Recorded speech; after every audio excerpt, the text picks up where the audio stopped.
our podcast.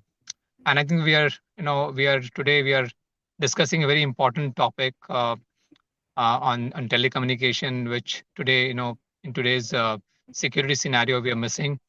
Uh, so, with your experience in telecommunication, I want to really understand, you know, what has changed, from our old traditional 1G, 2G to our today 5G, how things have changed in terms of technology as far as telecommunication technology is concerned.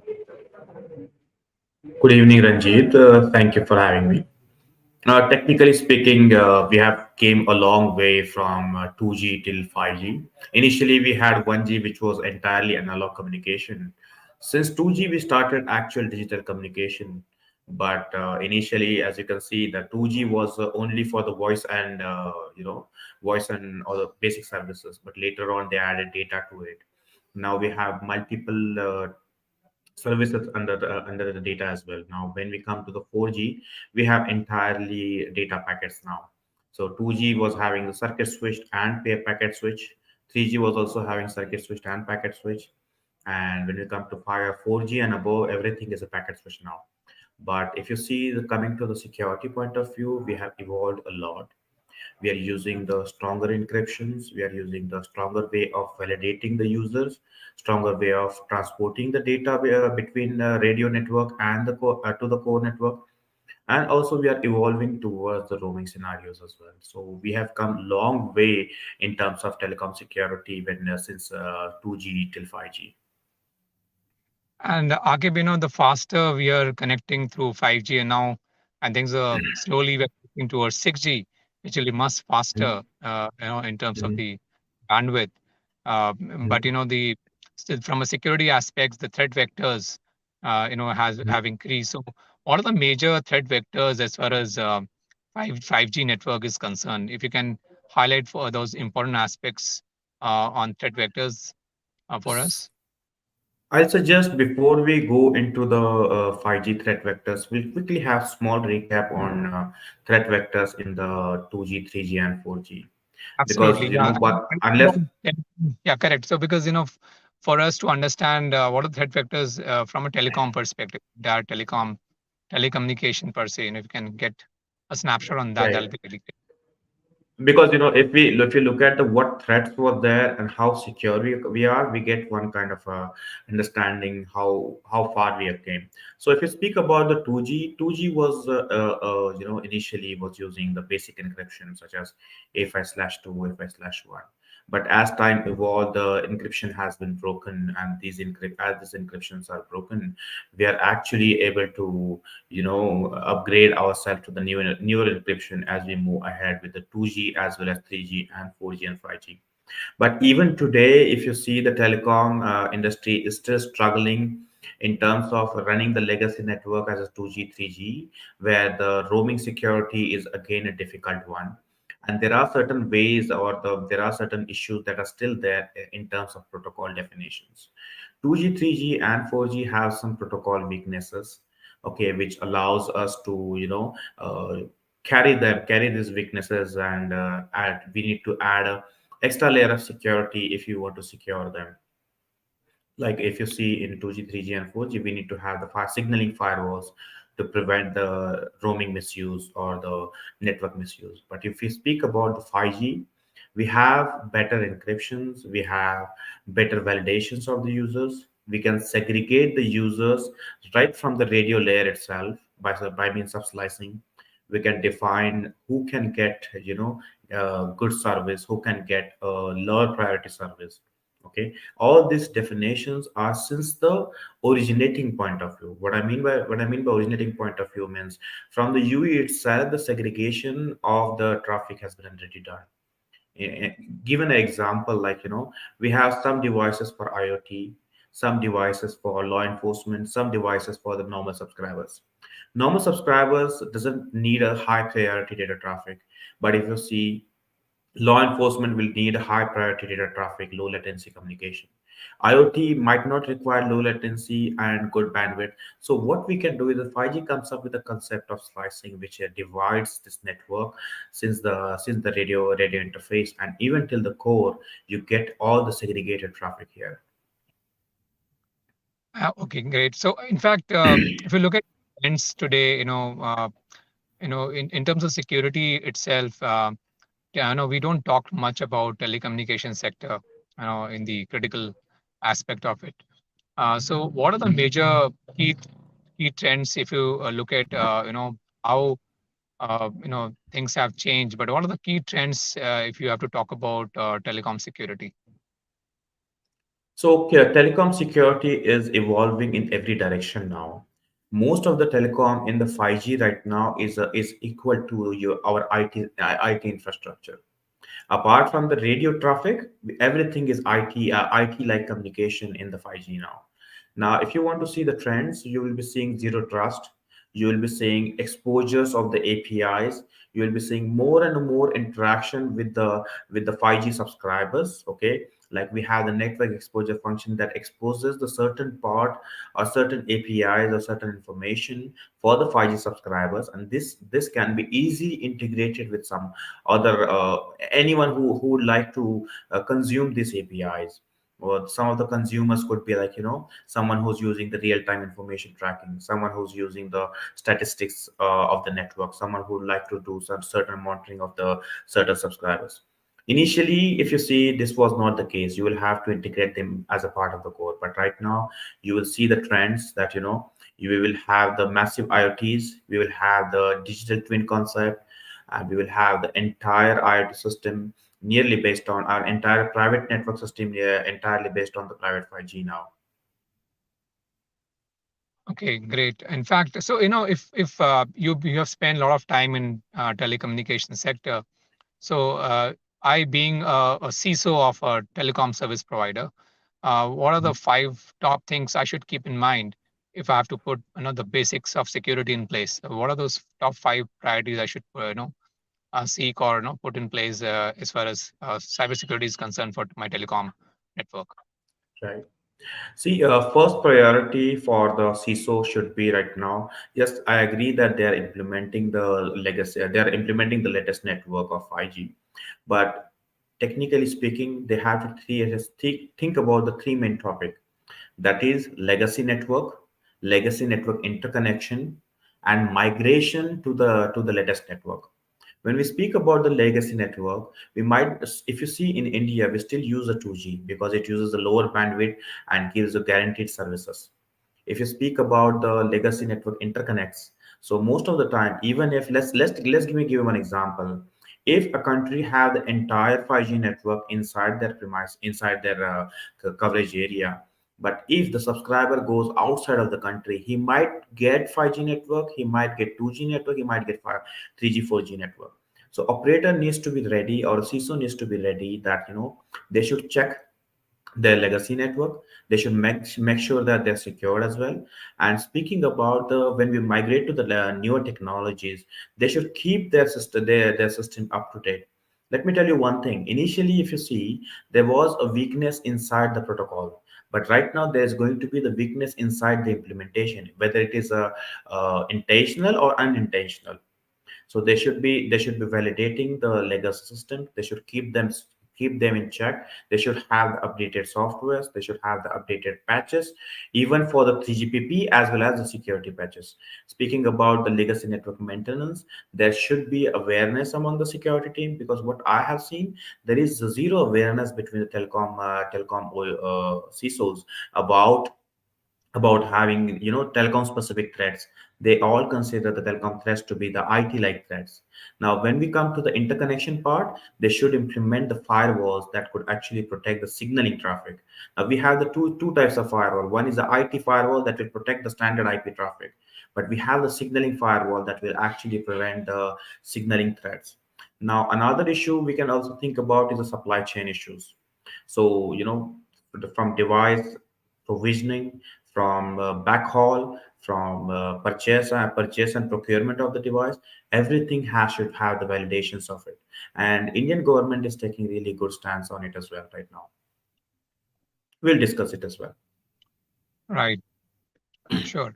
So, uh, we have discussed less today, in today's scenario, we discussed less about the security threats as far as, either in the past 3G, 4G, or today in 5G. Uh, do you know any recent attack situation which has happened, or any incident which has happened worldwide, which you can highlight? Uh, and I know if telecom operator would have taken those measures in terms of people process technology, then it would have, they would have basically would have prevented that incident. So can you highlight any such incident if it comes to your mind, any recent or the old? We'll talk about two incidents, which was recent one. One is a SIM swap fraud, which actually used for the purpose of banking fraud or a cryptocurrency fraud. So there was one incident in USA where the subscriber SIM was ported to another provider, and from there, excuse and from there they were able to intercept the OTPs, receive the OTPs, and make the banking transaction on behalf of the subscriber. And this was like a few million dollars cryptocurrency was lost within a fraction of seconds. Secondly, another issue that I can speak of is we've been seeing a lot of on threat intelligence platforms that there is lots of attacks, and there are different types of novel attacks that are being discovered on the signaling traffic. When you speak about the signaling traffic, most of the time operator ignores this and have a less exposure to it. But so we are seeing the location tracking attack, call interception attack, SMS and OTP interception using the signaling network. That is also still in very it's really dangerous. Now, speaking about that old attack which are still being continued, is the sim boxing frauds. Operators and the local regulatories are also fighting for this, against the sim boxing fraud since long time. Okay, but every time the hackers come up with a new technique, with actually by evading the systems and getting loads of revenue out of this. Technically speaking, the person who commits this kind of fraud, he's just using a ready-made system for the sim boxing, and he'll purchase it from different countries where these guys are just selling this automated sim boxing evasion techniques spread boxes, which you can use it and commit a toll fraud here, like having the illegal international landing station here.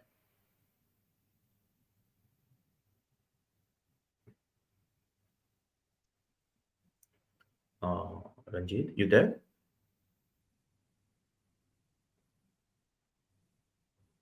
Hello.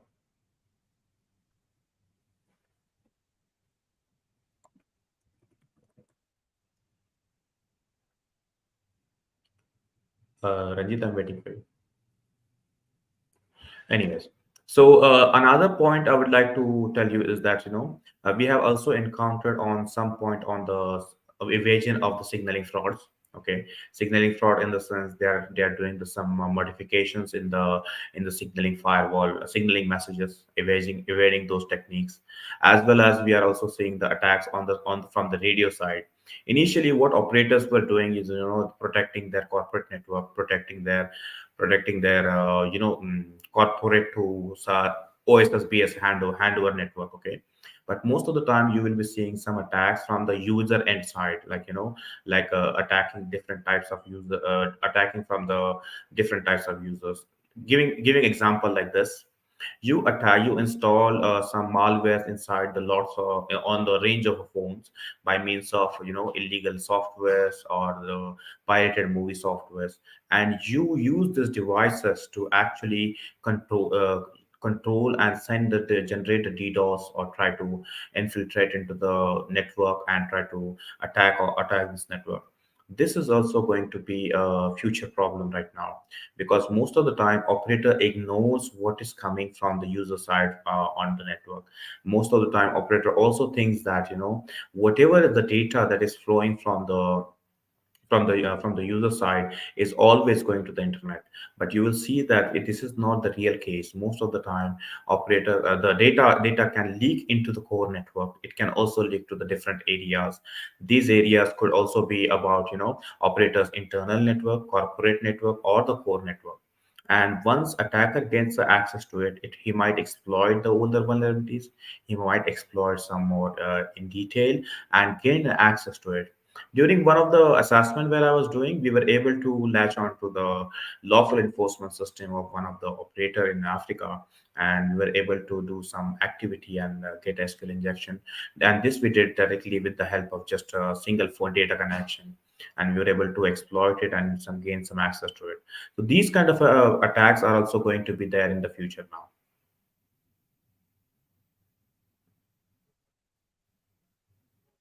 Yes, Ranjit. Yeah, Agib, You're there. Another point is that we can also talk about the zero trust. Now, what exactly is happening is whenever speaking about zero trust, the 5G comes up with the concept of the zero trust in the network, where we actually try to validate each and every point. Let me give you, before going to the detail of the zero trust, we can talk about how it used to be in the earlier technologies. In 2G, 3G, and 4G, there was the signaling protocol for 2G, 3G, and 4G. For 2G, 3G, it was SS7. For 4G, it was diameter. If you see, the SS7 was an old protocol which was not having any encryption standard, no integrity protection, uh, no validations on any point. So it was quite easy to do the attacks on them. Okay, once you have the access to the SS7 network, you can roam around or you can perform any activity as long as the certain node is reachable. Okay, speaking about the diameter has some kind of restriction, but still it is still doesn't have any encryption, integrity protection, etc. Now, if you see 2G, 3G, and 4G, entire core network communication is entirely encryptionless. There is no end-to-end encryption. Even though whenever we are doing the roaming, entire communication in 2G, 3G, and 4G, entire data is encryptionless.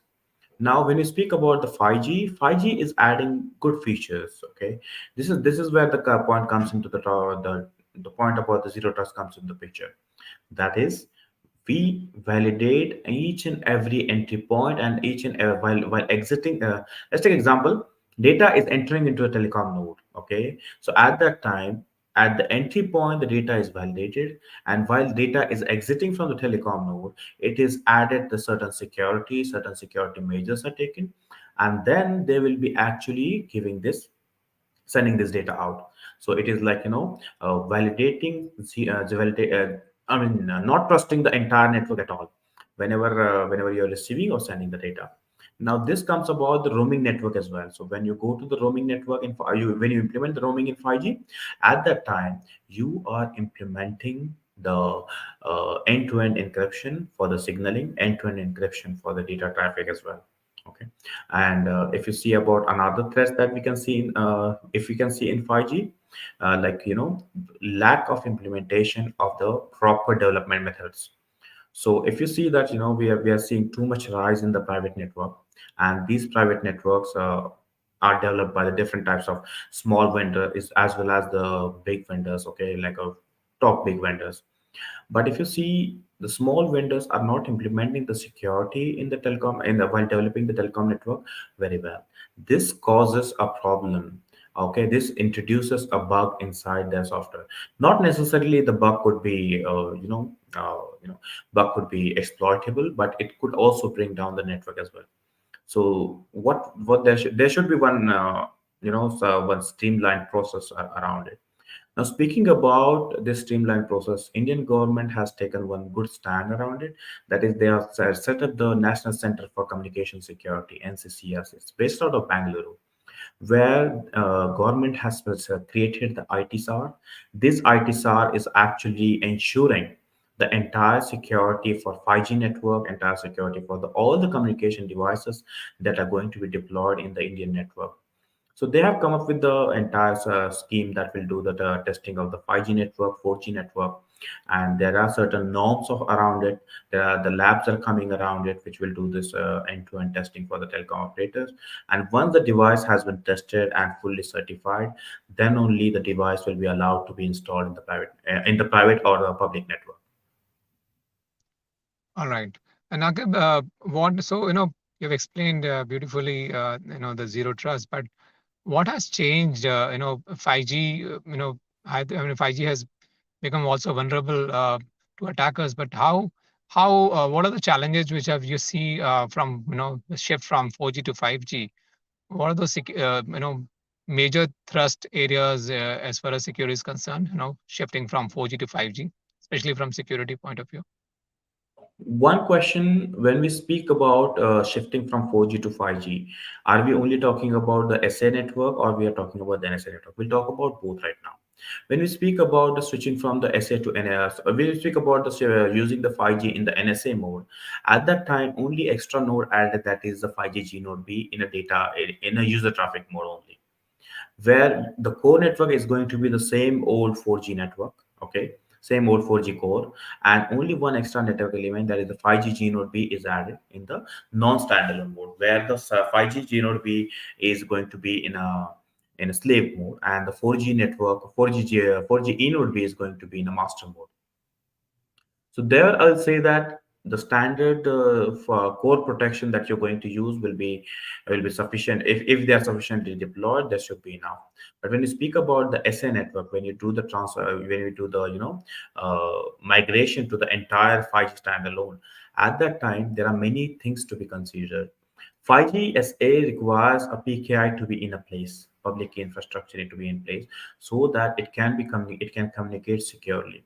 So that challenge, I feel, is going to be there for the operator to maintain the 5G PKI for the purpose of maintaining the connectivity or the secure communication with the core network element, secure network communication with the 5G RAN network. Okay, because most of the authentications on the signal for the signal for the G node Bs are going to be on the PKI now. We're using the security gateway. Another point I see that is, how operator are going to define the slicing, because slicing is going to cause another problem for the operator.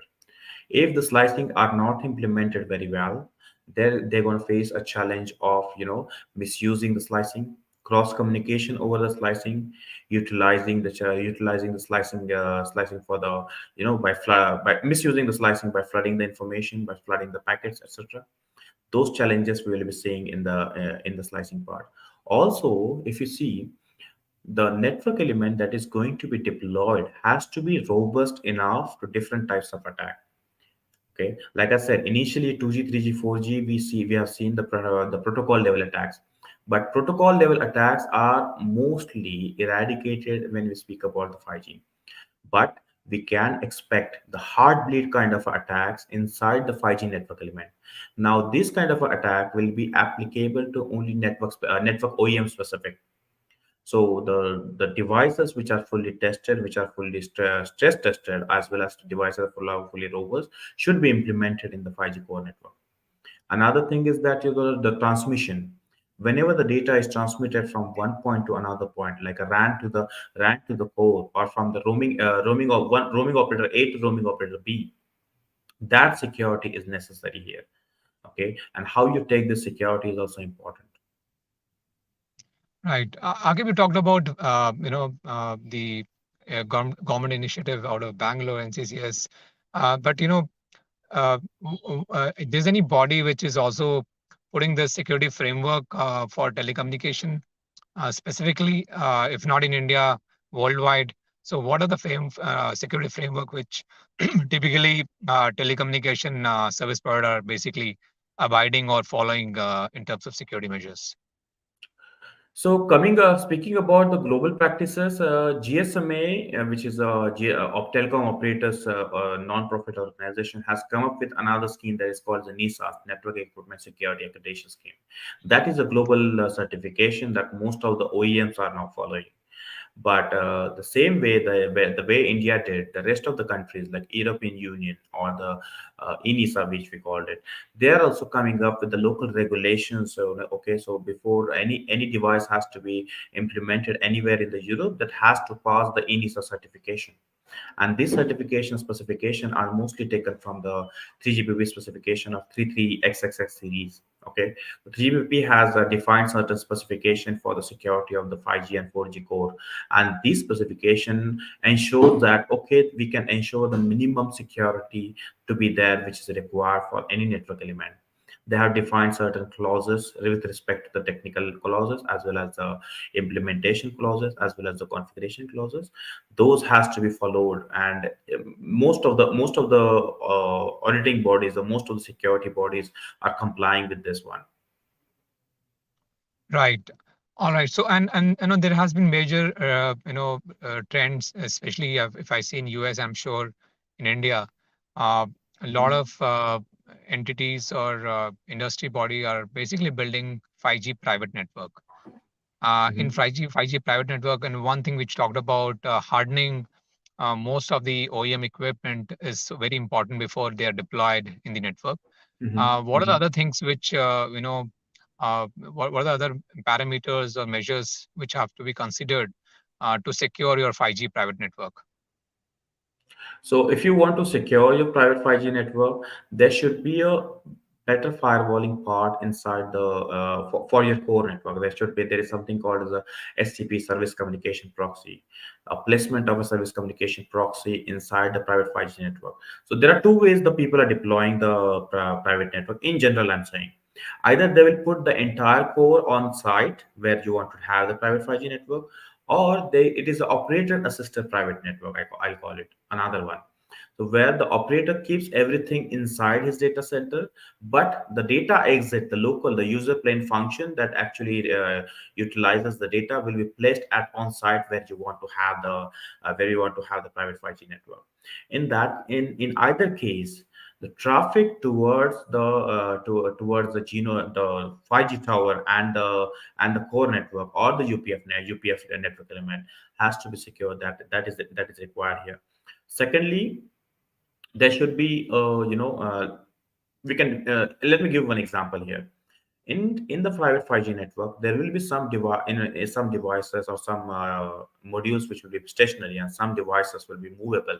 There should be some policies defined on identifying the moving devices or the stationary devices, the devices which can go from one station to another station. There should be a segregation of the traffic in terms of slicing. They should define each and every slice, and they should keep strict policies around the traffic rules.